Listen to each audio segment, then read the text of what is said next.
Hello everybody, my name is Jason Kodie, also known as Dr. Chops, and I'm here in the pod with a member of the cast. Would you please give it up for Flyin Bob? Thank you very much. Whoa! I won't be doing much flying. That's a typical welcome that you get, Yeah. wasn't it? Or Whoa! Flyin Bob. Yeah. And they always spell it wrong. Right. So I'm doing like flying apostrophe instead of the G, right? So you thought you'd just make it a little more difficult. And it has come back to haunt me. Well, Nobody gets it right. Everybody spells my name wrong. I thought I was being cool, like Ramblin' Jack Elliott. Right. Nobody gets it. It's fly apostrophe I-N. Flying. Everything. You lost me at welcome too. What? Listen, speaking of going back, let's go back. You have been at this festival, the Edmonton International Street Performance Festival, in its 46th year? No, that's 40th. That's wrong. 40th. 40th year. Sorry, I should never all get that. over the signs. There's another of the festival, T-shirt. 40th. That's right. Yeah. We're going to talk about this. We are in our 40th year. That's the Yeah. first and last time I'll make that. I right? have to make a comment. Do. Now, look at the font of Yes. the sign here. It says celebrating our 40th anniversary. Yes. First time I looked at that, I thought the 4 was a G, and it said celebrating our goth anniversary. Well, the street Are we? we are It was renowned for a originally goth. started by a goth. It was a wasn't it? goth festival. Dick Finkel was heavily into goth. I He thought loved so. screamo. Dick Beelzebub Finkel, wasn't it? That's right. Yeah, he was Yeah. totally goth. Yes, he's our original Right. Lucifer. Yeah, Yeah, it and- was great. and I we sold my hail. soul years ago, man. We hail. I'll do anything for Dick. And the things you have done are astonishing. He's a great guy. So, okay, let's go back. 1989, in one of its first years of this festival, you showed up as, were you Flyin Bob back then? Back then, I was one half of the comedy juggling duo of Flying Debris from Saskatoon. Right. And we got together in Saskatoon. So we were the only 2 jugglers in Saskatoon that we knew of. Right. And we did some stuff around there. Then we discovered the Edmonton Fringe, and all the possibilities were there. So Okay. then we worked hard and did all sorts of stuff, and we knew we'd arrive when we got invited to, when Dick Finkel invited us to this festival. Right, and you knew when you left Saskatoon that you'd arrived. That's right. Right. Yeah. That's the important thing. Now, if we go back to '89 and we talk about the square, then Mhm. it was completely different. We were on grass. Were you on grass for that show? Do you recall? Every day. Every day. Yeah. Yeah. And you were. it was great. It is great. The grass covered flora fauna of Churchill Square. There were trees. There were There trees. was grass. People were watching a show. They're leaning back. They're relaxing. It was just this super great. That food. sounds awful. It's totally chill vibe. Yeah. I much prefer the hot cement. Because Dick Finkel was a hippie. He was a hippie Yes. at heart. So it was kind of a hippie fest. The things we did for Dick. I will never understand. I had a nickel. It was really a fun festival though, and you had big crowds, and Right. every place was a pitch. There was no Right. stairs. It was all flat grass and a few sidewalks. It was really. I don't want to, back in Right. my day, kids. Super time. We would think. But there were no loonies or toonies either. No. Right. So. No, there were just bills. Right. We wanted those bills, man. You get a Yeah. $2 bill, one of those pinkish $2 bills. Love it. Man, you've arrived. Yeah. You got more than. You've arrived 35 again hours from here. Saskatoon. We did. It was a good. It was difference. $2 to get here. That's- Saskatoon was a ways away. Oh, actually, you know the town of PA, Prince Albert? I do. Yeah, how far is PA? How far is PA? PA's a ways away. A ways away. PA's a ways away. Okay, great. Say That's, that. Say that. PA's a ways away. PA's a ways away. It's fun to say. Kind of. It's not bad. Okay, so then we get to, you touched on this, the Fringe. You came here for the Edmonton Fringe. Yeah. Another equal stalwart of a festival in this town. Yeah. You and I met at the Fringe in 1993. Maybe you were on some of that Churchill Square grass at the time, but Yeah. I was there. And we met at the Good Media grass. Club. It was a nice place to perform. Yes, it was. The Media Club for the late night Fringe. Oh, man. Yeah. We could do a whole hour on the media club. We could. I had so much after hours. That's we were right. there till like 4 in the morning. That's right. I had so much fun. It was a gas. Yeah. And you opened for my band. The Who Command was playing there. Oh, Yeah. This is all coming. I back know. Oh, now. well, okay. That's, Oh, yeah. wow. Yeah. Oh Okay, I'm sorry Suddenly I've done that feels to you. so old. Well, I believe you are the elder statesman of this current incarnation of the festival. Thank you, sir. Right? It's well, it's essentially my 40th year of performing full time without having a real job. So wow. I think that's kind of why I'm the symbol of the festival. Okay, so I didn't want to talk about it, but one thing we need to talk about is this contraption back here. It's Dr. Chop's. It's a piano bike, right? Of course, and it has a bike and a wheel. But somehow you ended up as the poster boy. What was it like auditioning for that role? Well, that was last year. Right. I just thought I'd come in and do it. I was there. I saw that. We kind of did a set together. We kind of mingled, Yeah. and we flirted a little bit, promenading It was around. that kind of dancing around. But we also had and to- the tension broke. Oh, the tension! It can harness a small village. It can power a small village. Were we to harness the tension between us? Yes. Right. Yeah. And someday it'll. Like Rimby or something. Rimby. Rimby. Yeah. Yeah. I always wondered, like, there's Gumby, Pokey, and Rimby. I always wondered about Lacombe and where's La Bruche. Good one. Sylvan Lake is where I'm from. Right. I've just moved. But Yes. Sylvan Lake, do you know what the original name of Sylvan Lake, Alberta was? Slilvin. They had an extra L. Close, actually. It was Snake Lake. Snake Lake. It was called Snake. There's actually a place there now called Snake Lake Breweries because they did the original name. But Okay. Snake Lake is not a great way to attract tourists. No, but bikers. Yeah. Bikers love Snake Lake. There you go. Yeah. And there's a Snake Lake lager now. Oh, my. Made out of snakes By bikers. by bikers. That's why they look the way they do.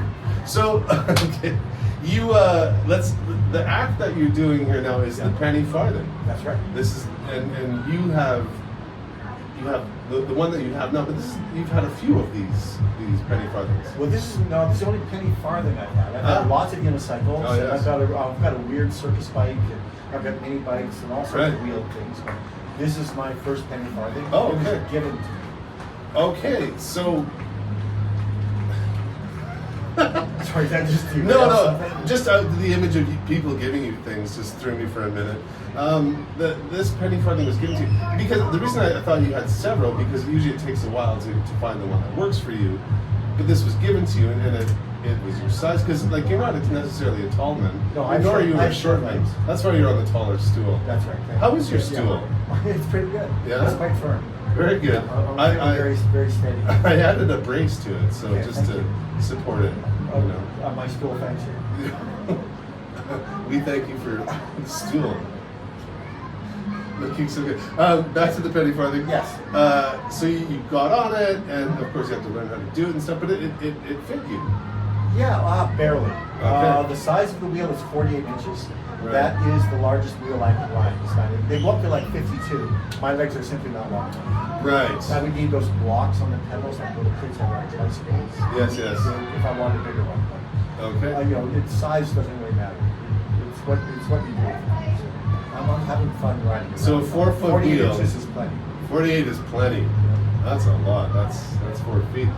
Yeah, that's a farthing and a penny. Yeah. Great, but so the penny farthing has become your gig. You as flying One of my gigs. one of your gigs, but you the tightrope walking. That was your thing before. Yeah, well, I was doing something that I thought was unique, and it turned out to be unique. Right. Because nobody else was stupid enough to drag around like 200 pounds of equipment for a 10-minute finale, in addition to all their gear. Oh, okay. So right. I've always said, if you do something no one else does, by definition, you are the best in the world. Exactly. But you're also the worst in the world, Well, by the same definition. Yeah. I mean, we're waiting for the talent to arrive, so There you that go. kind of thing. Yeah, so my typewriter is definitely the talent. Yes. Look at this big piece of equipment, he must be good. Like this giant piano bike. This giant piano bike, yeah, that's it is giant. It is also 4 feet. Yeah. Wow.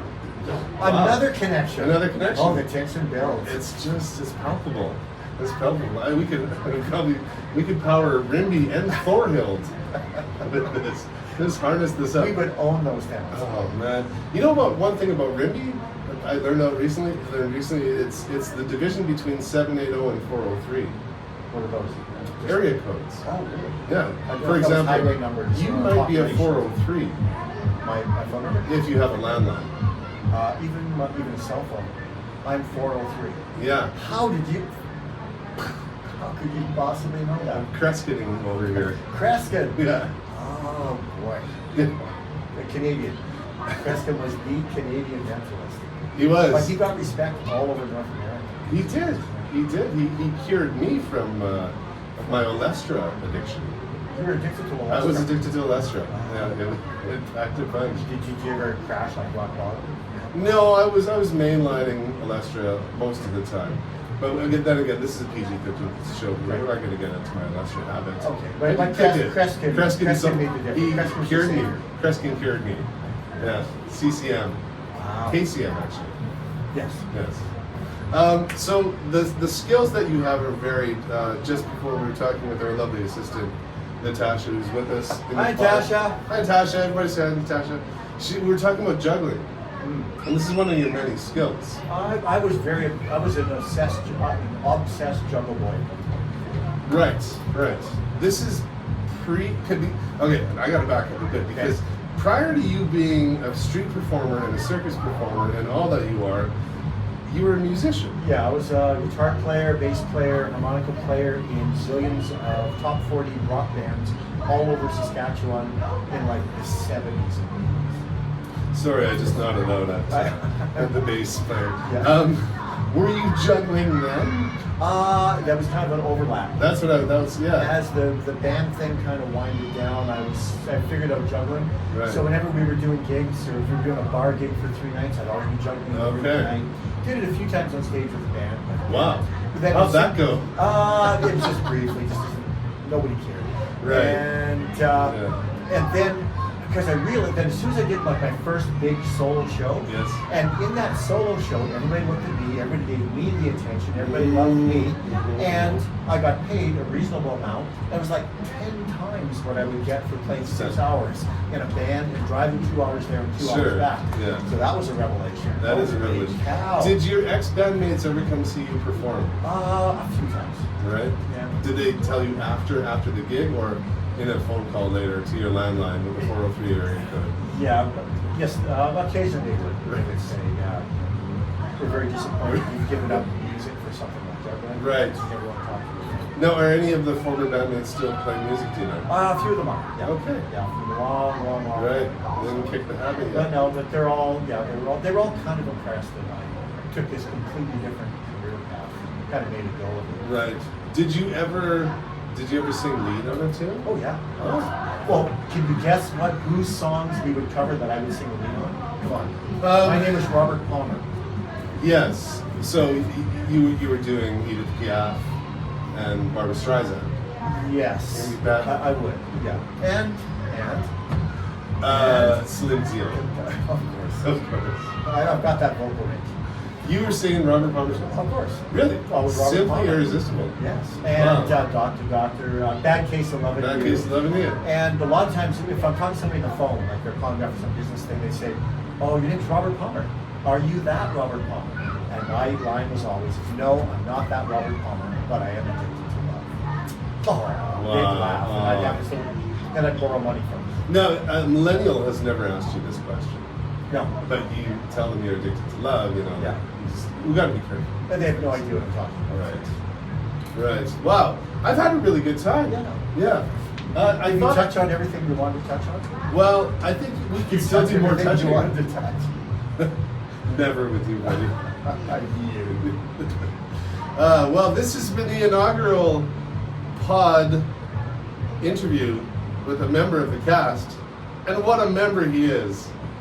Let's hear it one more time for Flyin Bob. Mr. Jason Kodie. Oh, my pleasure. Thank you so much, everybody. See you next time.